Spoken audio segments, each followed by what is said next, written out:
Sup? Yo. This unit 522, right?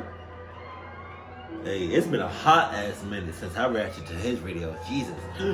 Based on true events, disclaimer, the following stories are based on allegedly true. Okay. Texas. So full disclosure, this story is true, but you're probably not going to believe a word of it. I am. Yeah, You'll most likely dismiss it as a complete fabrication and go on with your life. I won't. Honestly, I wouldn't believe it myself if I hadn't experienced it firsthand. Oh no. And there isn't much I can do to convince anyone that this is not something out of a Stephen King novel. Ironically enough, this incident is what got me into reading Stephen King's books. I followed this channel for quite some time, and you seem to be a tad more accepting of these kind of bizarre stories than most other horror narration channels. There seems to be a trend with these unbelievable experiences. They always seem to happen when you're alone and almost always at night. And these are the exact circumstances of my unbelievable experience. By the way, I am a journalist for a large publication, and writing is what I do for a living. So I apologize if this comes off like a fictional creepypasta as opposed to a genuine experience. I'll try to remain as grounded and concise as I possibly can. Remember, kids, anything that you hear online you have to take with a grain of salt. I don't expect you to believe my story, but I will ask that you keep an open mind. So, it was the fall of 2006 in my hometown of Austin, Texas. Right. I was a senior in high school back then. I found myself in the unfortunate position of having to walk to and from school every day because the That's clucked. That's clucked right there. Jesus. You know how much cluck shit can happen between you going to school and coming home from school? Like, that's... I don't care if it's like... I don't care if your school is like literally around the corner. Something bad could happen. Jesus. Hell no. Mission on my Chevy Malibu went bad, and I was saving up to buy a new car before I started college, which was roughly a year away. One morning, during a homeroom, the entire school was called into the gymnasium for an important announcement. Once everyone was settled down, our principal, Mr. Keller, approached the podium and gave some rather unpleasant news over the screechy, outdated PA system. He informed us that one of our classmates, a young freshman named Stephanie, had died in a hit and run the day before. What? I vaguely remember hearing something about it on the radio, but I didn't know all the details until then. This was a tragedy, but also alarming. I didn't know the girl personally, but I couldn't help but thinking that if some unhinged madman was riding around town looking for high schoolers to run over, I was at risk of being a potential target. I was one of the only seniors to walk home when school let out. I couldn't ask any of my friends for a ride because most of them either took the bus home or had jobs they had to be at after school. And I refused to ride the bus for reasons that I'd rather not get into because I don't want to get sidetracked. Let's just say that my school had a good amount of assholes in attendance. My place was about a 20-minute walk from the campus. Not too bad. But the route I took led me down some rather obscure back roads. Hell no. That someone could easily disappear on. I'm saying. But I brushed off the notion that someone had deliberately killed the girl. I mean, Austin did have its fair share of drunk drivers. And it was also possible that it was just an irresponsible driver looking at a cell phone. I felt horrible about what happened to that poor girl, and I hoped the police could apprehend whoever took her life away at such a young age. 1 week later, the school held a memorial for Stephanie, and the police continued their investigation, but the community had pretty much moved on. Hey, look, my condolences, my my Adidas goes out to the girl that got clucked up. But let's not glance over the fact that there is still possibly a spirit just on the loose right now. Just saying. I'm just throwing it out there. There's some paranormal activity going on already. It was a Friday. Me and a friend of mine, Mike, decided to ride over to his house after school. Mike! And get his older brother, Roger, to buy us some alcohol. We all sat on the back porch and shot the shit for a while and played some darts. Before I knew it, it was midnight. I had some work-related stuff to do the next day, and I didn't really want to crash at Mike's place because it would just be more convenient for me to go home. Mike was passed out on the back porch, and I told his brother that my dad was coming to pick me up, which was a lie. I didn't want to inconvenience Roger by asking him to give me a ride home, and to be honest, I don't think he was in any condition to drive anywhere. I had been drinking myself, but I certainly wasn't drunk. My house is only about a 15-minute walk from Mike's place, so I drew a mustache on Mike's face with a black marker and said my goodbyes to Roger, and set off on foot. I eventually got to a dark, narrow back street that connected my neighborhood to Mike's. This stretch of road went on for about a half mile, but once you got to the end, my house was just around the corner. This road was almost completely dark at night. There were some dimly lit, old-fashioned lampposts that lined the sidewalk, but most of them didn't even work, and the ones that did provided very little light. This was a road I usually didn't take on my walks home from school, and I rarely ever walked the streets of Austin in the dead of night. So under the circumstances, I was feeling a bit on edge. I got about halfway down the road when suddenly all the lampposts went out at once. Hell nah. Hell nah. That's sus as hell. Somebody have to get your ass. Great, I muttered to myself as a sense of unease in me began to grow. I stood still for about 5 minutes to allow my eyes to adjust to the darkness. Stood still, There must have been a new moon out that night, because I don't recall any natural moonlight in the sky. However, after I eventually continued to make my way down the dark road, the tree formation to my right opened up, and there were some floodlights in the far distance that did brighten up things to where I could see where I was going again. After another minute or two, I heard something that made my blood literally turn to ice. It was the sound of a car engine roaring to life, followed by a loud rattling noise. It's the kind of sound that's commonplace at vintage car shows, but when you're alone on a dark, isolated road in the middle of the night, that sound is terrifying. Yeah.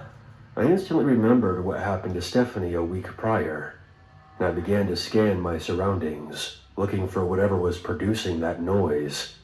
I didn't even consider that I might have been overreacting. There were no headlights in sight, and the sound was coming from somewhere very close by, meaning that whoever started up the car was likely on the same road that I was on. I heard the engine rev up as if to confirm my worst fears. The sound of an engine revving when the driver is trying to antagonize you is distinctly different from when they're just showing off. The sound is always sharper and more animalistic.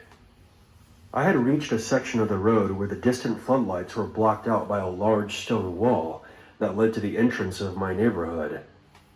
The road also curved, which meant there was nothing but an empty black void ahead of me, and I was reasonably sure that the rattling noise was coming from there. I dreaded the idea of having to walk towards the sound to get back to my house. So I decided that my best option was to just wait and see what would happen. Oh my God. The rational part of my mind was trying to convince me that this was some kind of prank, but the danger emanating from the darkness in front of me said otherwise. I slowly walked over to the opposite side of the road, towards the lamppost. As soon as I got to the other side, the engine suddenly stopped. As I stared into the dark, my heart began to beat faster. I could sense that some shit was about to go down. Suddenly I was blinded by a pair of headlights. The phantom car shot out of the darkness ahead of me and came charging towards me like a heat-seeking missile. The blinding light and the engine noise had stunned me, and I only had seconds to act before the car rammed into me with the force of a freight train. I quickly leapt back towards the open road, just missing the car's metal frame by inches. I collapsed hard on the concrete as the sound of tires screeching rang out. I quickly stood up and turned around to see if the car was going to make another charge at me. But when I got to my feet, I saw nothing. I was looking at an empty street. There was nothing. The lampposts that had left me in the near dark were now back on. Well, at least some of them were. I was awestruck. What the fuck just happened? There was no way a car that had just missed me by mere inches could vanish into thin air without so much as a fading headlight. In the moments that followed, I wasn't quite sure what to do with myself. After the panic and shock subsided, I decided the best course of action was to haul ass back to my house. I went through all the possibilities. Perhaps I drank more than I thought, and I was almost hit by a passing car. But that doesn't hold up because I had been completely shit-faced before, and I was well above my limit that night. The car's engine revving up in the dark was enough to chase away any buzz I was feeling at that moment. I remember the headlights rushing towards me and seeing my life flash before my eyes right before jumping out of the way. This thing sounded like someone put a lot of work into the engine to make it sound like a monster. I only caught a quick glimpse of what was behind the headlights. I'm certain that it was one of those classic muscle cars you see at shows, maybe a GTO or possibly an old Camaro. But what still baffles me is that it seemed to disappear as soon as I jumped out of its way. I hit the ground, heard the tires screeching, then quickly got up. I kept what happened to myself. What was I going to tell everyone? That I was almost flattened by a ghost car? To this day, I'm still not sure what to make of this. I sometimes entertain the possibility that it was some kind of freakish nightmare, but I know that's bullshit. It's worth noting that the local police never found the car that hit Stephanie, and her death remains unsolved. Jesus. Oh, hey, Southern! Story under a pen name to protect my identity. Hey, let's go. During the late 90s, I was at a very low point in my life. I was a drug addict wandering the streets of downtown Los Angeles, eating out of trash cans, sleeping under bridges, and asking random bypassers for spare change. Jesus. Looking back, I have nothing but regret for that time in my life. But this story is about the incident that made me sober up and turn my life around. One night, I was sleeping under a secluded highway overpass. It was fairly isolated because of its location on the outskirts of the city, and saw little to no police presence. My sleeping spot overlooked a concrete foundation that had stretched on for about 50 yards. It was a pretty long walk to get back to the city from this area, but it was a price I was willing to pay to have this place all to myself. I had more than my fair share of close calls sleeping on Skid Row, so after a long day of panhandling, I slipped into my sleeping bag and began to doze off. I was suddenly woken up by the sounds of screaming. Oh my God. I turned on my side to see a car parked under the overpass. There were no lights on, but the vehicle's windows were down, and I could tell that there was a commotion taking place inside the cab. Now, I know what you might be thinking. At first, I thought the same thing too. Maybe someone was getting lucky, but these were not screams of pleasure. They were screams of agony. A chain-link fence bordered the concrete platform under the overpass, and at night, a white light next to the fence would turn on and partially illuminated the area. It wasn't the best lighting, but you could still see the area from my sleeping spot. I watched in horror as the passenger side door of the car then flung open, and a skimpily dressed woman exited the car. She was holding her leg and was trying her best to limp away from the car. This story sounds familiar, but we won't keep it going. I was frozen in place, almost not believing what I was witnessing. The girl was begging for her life as she awkwardly staggered away from the vehicle. The driver's side door then opened, and a figure emerged from the car. I couldn't quite make out the details of this person because the passenger side of the car was facing me. The person that emerged from the car then pointed a gun at the girl, then shot her. Oh my God. God damn. I remember closing my eyes as soon as the gun went off, and then opening them to see the woman sprawled out on the ground. She was on her back, and the way her head was positioned was as if she was looking at me. Her jaw was going up and down like she was trying to say something.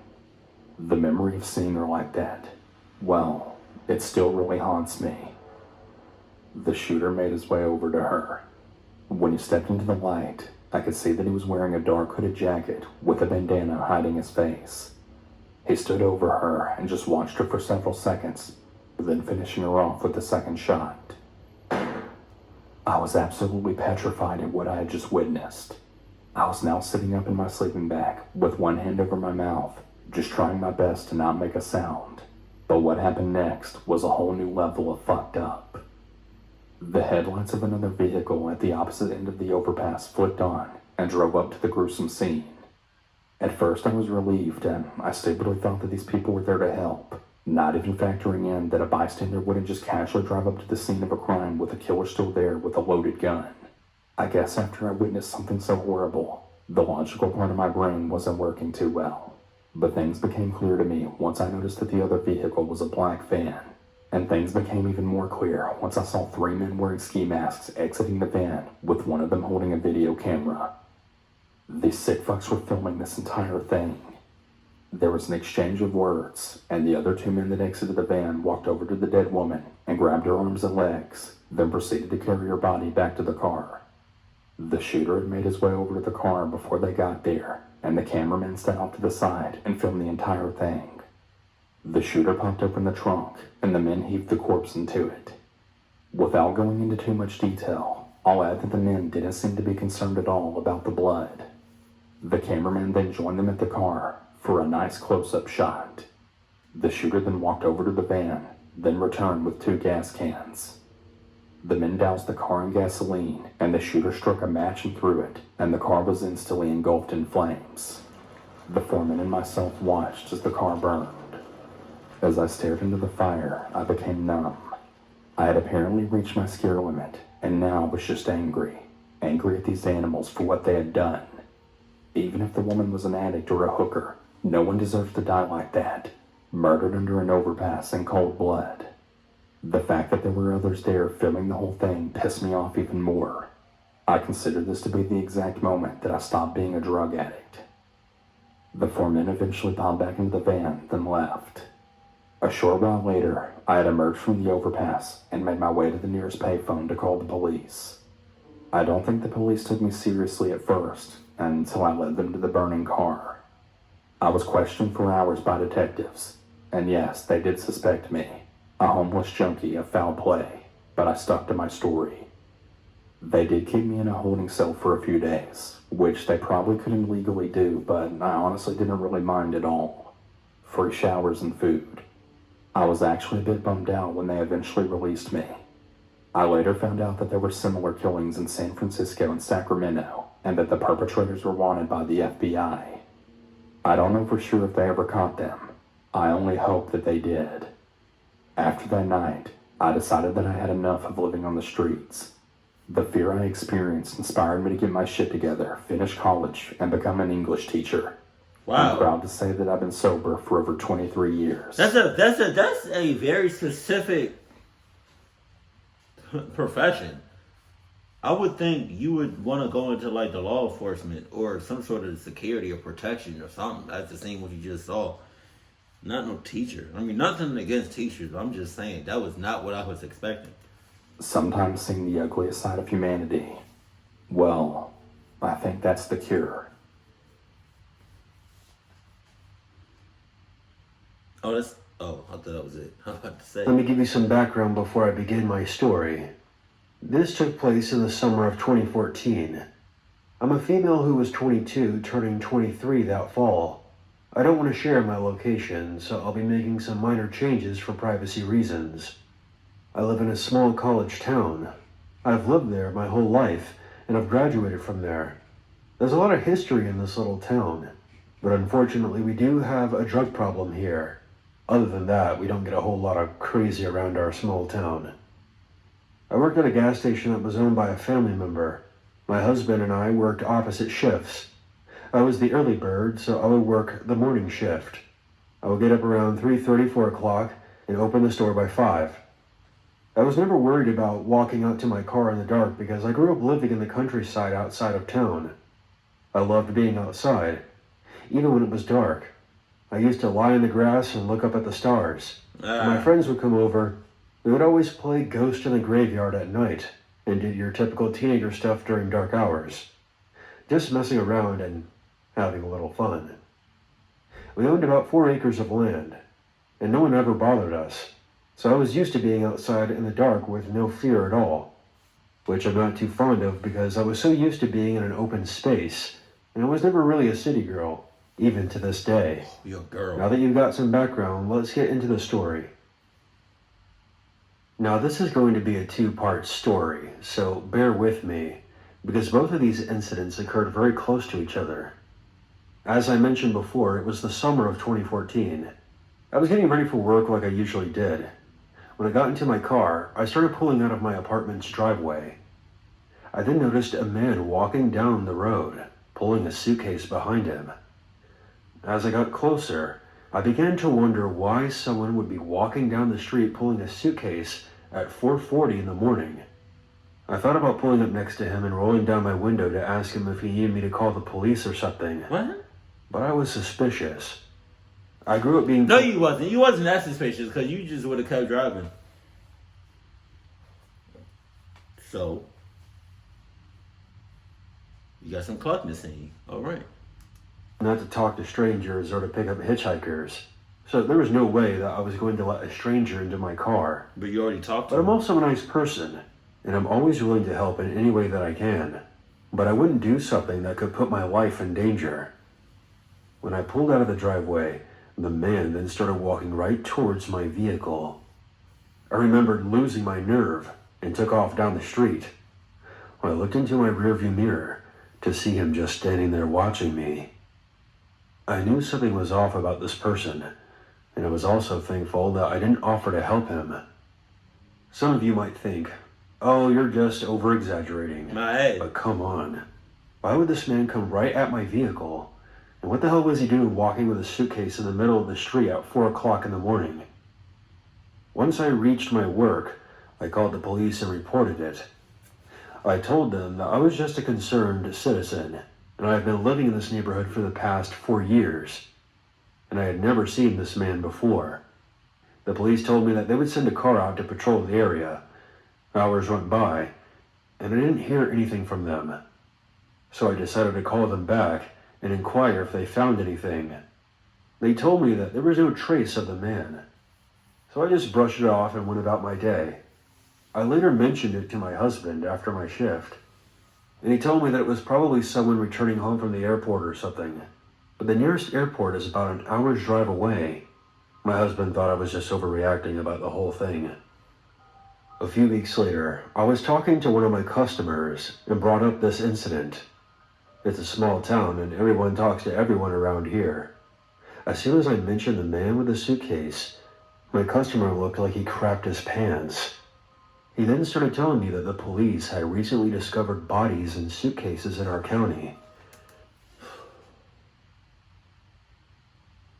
I'm not even gonna put it past you no more. I don't know where I saw this at. Oh.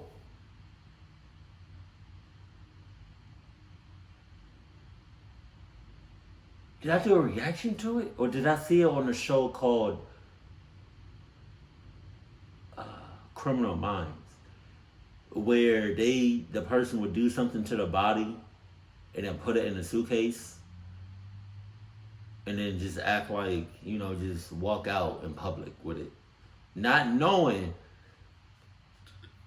people, the people around the person, not knowing that the suitcase that he has is a literal body in there. Jesus. All the hairs on the back of my neck stood straight up, and my heart began to pound out of my chest. My customer asked me if I remembered what he looked like, but I didn't really get a good look at him. I'm not 100% sure if the man that I saw was the suitcase killer, but regardless, I'm glad I didn't stop to help that man.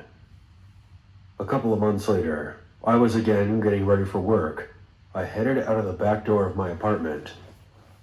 My husband and I lived at the end of the hallway, so I figured I would just park my car close to the back door because I thought it would be easier than going all the way down the hallway. Plus, a lot of the front parking spots are always taken. When you go out of the back door, there are these huge pine trees lining a cement pathway that guides you to the back parking lot.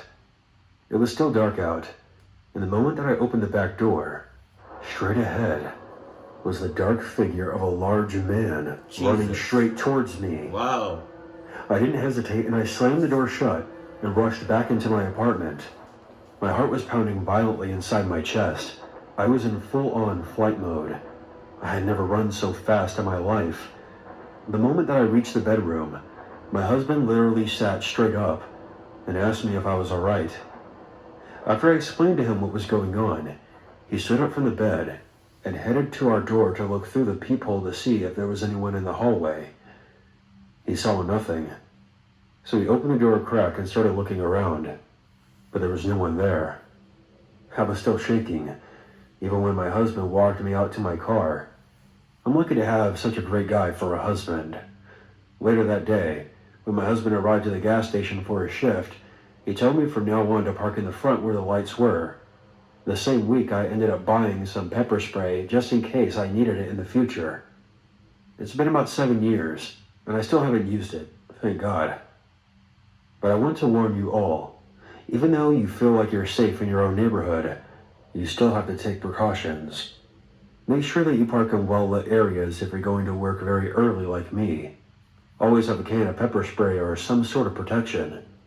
You need to be aware of your surroundings, because you never know if there's someone hiding in the shadows. That's what I'm saying. Waiting for you to let your guard down. That's all I'm saying. There are a lot of freaks roaming the streets, and you have to be careful out there.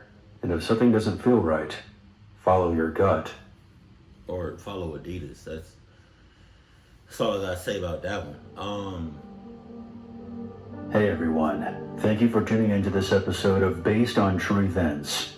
If you enjoyed these narrations and would like your story to be featured in this series, please send in your written experience to unit522stories@outlook.com. I look forward to hearing from you. Until next time, I'm your Uncle Unit. And as always, never forget, there's always a reason to be afraid.